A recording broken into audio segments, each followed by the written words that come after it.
Head অফিসের বড়বাবু। লোকটি বড় শান্ত। তার যে এমন মাথার ব্যামো কেউ কখনো জানতো?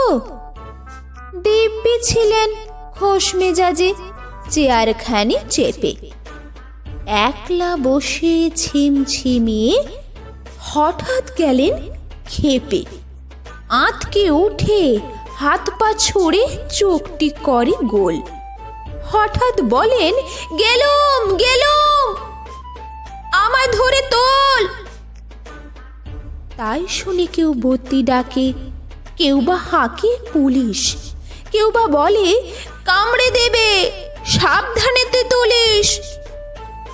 ব্যস্ত সবাই এদিক ওদিক করছে ঘোরাঘুরি। বাবু হাঁকেন, ওরে আমার গোঁফ গিয়েছে চুরি।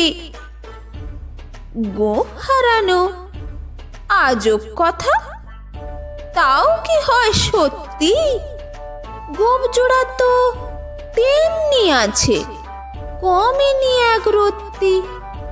সবাই তারে বুঝিয়ে বলে সামনে ধরে আয়না, মোটেও গোঁফ হয়নি চুরি, কখনো তা হয় না।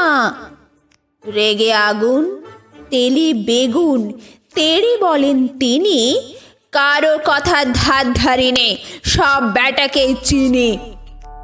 নোংরা ছাঁটা, খ্যাংরা ছাঁটা, বিচ্ছিরি আর ময়লা, এমন গোঁফ তো রাখতো জানে শ্যামবাবুদের গয়লা। এ গোঁফ যদি আমার বলিস, করব তোদের জবাই। এই না বলে জরিমানা করলেন তিনি সবাই।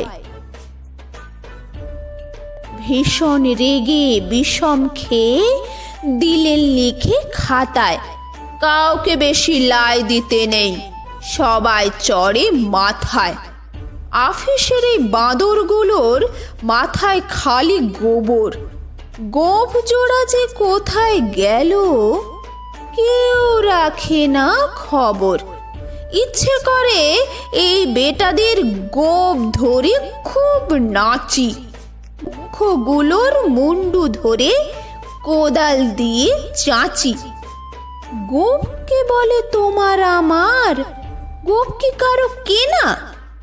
গোঁফের আমি, গোঁফের তুমি, তাই দিয়ে যায় চেনা।